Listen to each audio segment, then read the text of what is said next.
사실 지금 고물가 시대잖아요. 코로나 이후에 여러 가지 공급망이 깨지고 막 이러면서 인플레가 많이 생겼는데 유독 옷값은 더 낮아졌어요.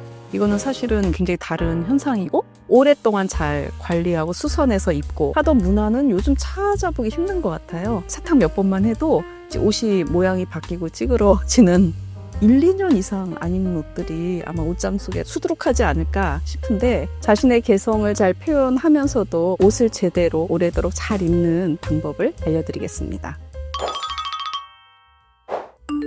저렴한 옷을 쉽게 구매해서 트렌드를 쫓아서 소비하고 이런 변화는 패스트 패션의 영향이 절대적이다 라고 볼 수가 있어요. 굉장히 빠른 속도로 생산을 해서 전 지구에 뿌려지기까지 2주밖에 안 걸리는 대단한 산업 시스템이 만들어진 거예요.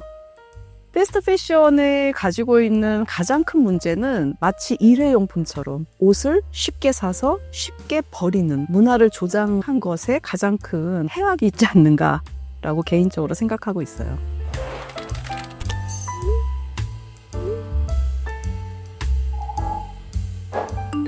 패션 산업이 기후에 미치는 영향이 엄청나게 커요. 예를 들어 본다면은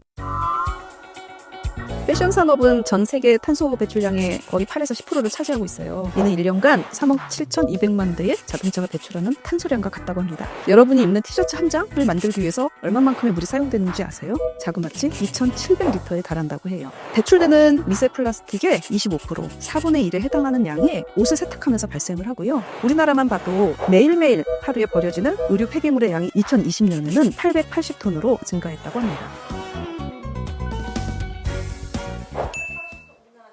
매일같이. 네.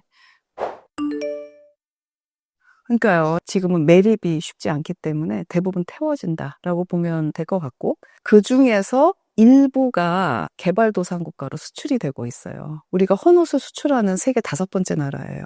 그럼 이 헌옷이 그 나라에서 다시 재사용이 되느냐 하면은 다시 버려져요. 폐기물이 돼요. 이 헌옷이 쌓여서 산을 하나 만들고요. 그 마을의 강에 이 흘러가가지고 완전히 강을 헌옷이 덮어버린 거예요. 얼마나 심각한 또 오염을 야기하겠어요? 이것뿐만 아니라 이렇게 수출되는 헌옷이 그 나라의 옷을 만드는 섬유 산업 생태계를 완전히 붕괴시켰어요. 사실은 그 저임금에 의존하다 보니까 인권 문제가 끊임없이 야기되거든요. 최근에 굉장히 그 끔찍한 사건 중에 하나였던 그 방글라데시 라나플라자라고 하는 굉장히 낡은 아파트형 공장 같은 거기에 이제 뭐 수백 개의 봉제 공장이 모여 있었거든요. 근데 거기서 다 그 패스트 패션 옷을 꼬매고 있었죠. 대부분 10대 소녀들이죠. 근데 그 건물이 붕괴되면서 2,000명 이상이 사상했어요.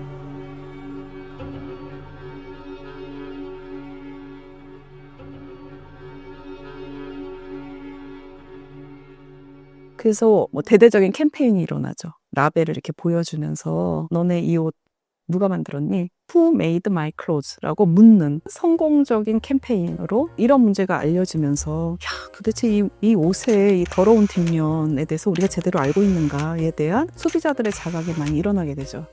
그럼 대안이 뭐냐? 지속 가능한 패션 또는 윤리적 패션.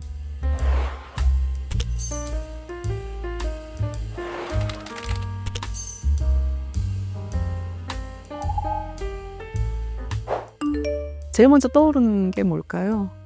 친환경 패션이겠죠. 천연소재의 무엇보다도 큰 장점은 썩는다는 거죠. 영구 폐기물이 나오지 않잖아요. 최근에는 의류 산업으로부터 버려진 폐기물을 기술적인 공정을 통해서 재활용하는 소재 개발에 글로벌 브랜드들이 투자하고 R&D를 하고 있거든요. 나이키 같은 경우도 마찬가지예요. 지역에서 버려지는 폐기물, 그 다음에 옷을 만드는 과정에서 다양한 폐기물이 배출이 되거든요. 이런 것들을 적극적으로 재활용할 수 있는 순환적인 시스템을 로컬 차원에서 만들어 나가야 된다라고 하는 게 사실은 가장 좋은 해답이에요. 그래서 외국 같은 경우는 사실 지역 순환 모델 만드는데 이 패션 쪽이 투자가 많이 이루어지고 있고, 스페인이나 이태리 같은 경우는 이걸 청년 일자리 창출과 연결을 해서 지방 정부가 지원하고 산업화하기 위한 노력 뭐 이런 것들도 많이 보여지더라고요. 사실 예전에 패션에서 모피나 가죽을 빼면 그건 패션이 아니라고 그랬어요. 근데 지금은 명품 브랜드에서 모피를 사용하지 않겠다고 선언을 했거든요. 우리가 이렇게 동물에게 고통을 주면서 모피나 가죽을 취하는 과정이 굉장히 잔혹해요. 굳이 안 입고도 살 수 있는데 이런 거를 꼭 이용을 해야 되나라고 하는 문제 제기들이 많이 생긴 것 같아요.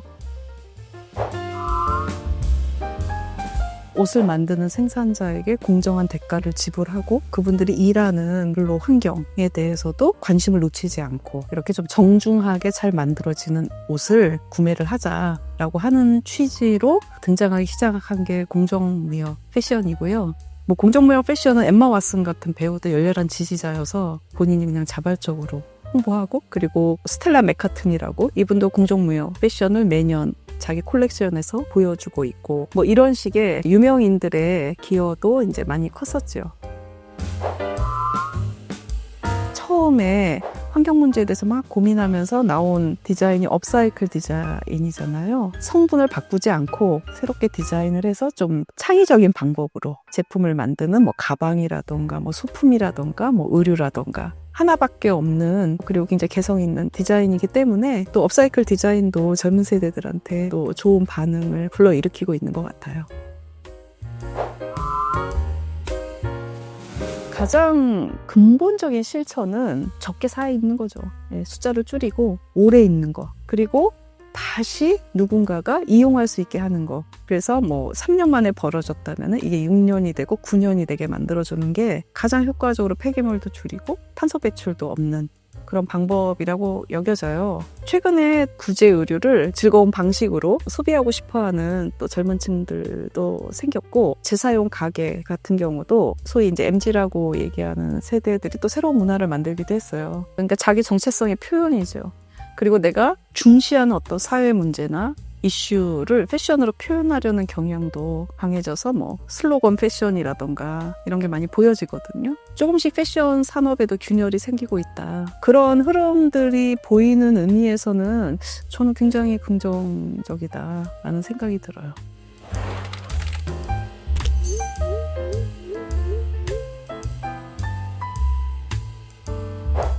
그러니까 산업의 그런 새로운 전환의 역동을 만드는 데 있어서는 정부의 비전이나 철학이 너무나 중요하죠. 유럽 같은 경우는 와, 이게 가능해 싶을 정도의 정책이 만들어지고 있어요. 폐기물 관련된 프레임워크 같은 거를 이제 EU 차원에서 만들고 2025년부터 일체 폐기물을 이제 배출할 수 없어요. 패션 산업이. 본인들이 해결해라. 니네들이 만든 쓰레기는 니네들이 알아서 해결해라. 이렇게 정책 방향이 가고 있거든요. 이런 노력들이 사실은 산업을 변화시키는 데 굉장히 기여를 하고 있고, 외국의 글로벌 브랜드들이 좀 더 친환경적인 방식으로 제품을 만들기 위한 노력을 하고 있죠.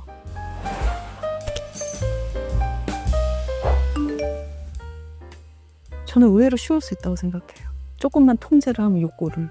가장 쉬운 실천은 뭐냐면 메이드 인 코리아를 입는 겁니다. 한국에서 만들어진 패션 용품을 소비하는 것만으로도 저는 50%는 해결하면서 실천할 수 있다고 봐요. 그 다음에 두 번째는 가능하면 친환경 소재를 이용한 또는 뭐 업사이클 디자인이라던가 이런 제품에 좀 관심을 많이 갖고 소비하기 위해서 노력하는 거? 좀 덜 사고 오래 입는 거. 너무 막 말도 안 되는 막 5,000원짜리 티셔츠 사 입지 마시고, 이 정도면은 나는 합리적으로 취할 수 있어 라고 하는 가격대 옷을 구매하시는 게 좋지 않을까. 전 세계에서 만들어지는 살충제의 4분의 1이 면화밭에 뿌려져요. 그래서 사실은 유기농 면이 굉장히 중요한 대안이기는 해요. 유기농 면은 일단은 화학 살충제를 사용하지 않잖아요. 대부분 소규모 생산자들이 많아요. 또 유기농 면은 GMO면 안 되거든요. 그래서 이왕이면 좀 유기농 면 티셔츠나 의류를 구매하는 게 좋다.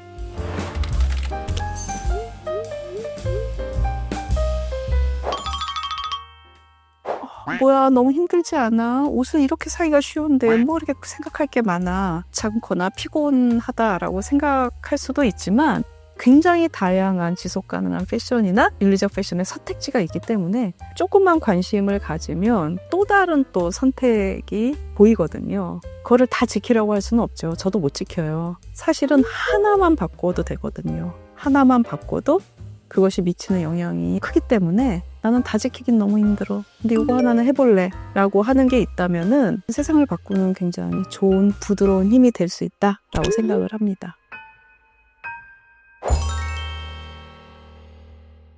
물론 안 예쁘면 안 되죠. 자기 마음에 안 들고 촌스럽고 안 예쁘면은 강요로 소비하는 게 아니거든요. 근데 이왕이면 예쁜데 근데 이런 또 좋은 면이 있네. 이렇게 좀 그 제품이 만들어지는 이야기 과정에 대해서 조금 더 주목을 해보면 어떨까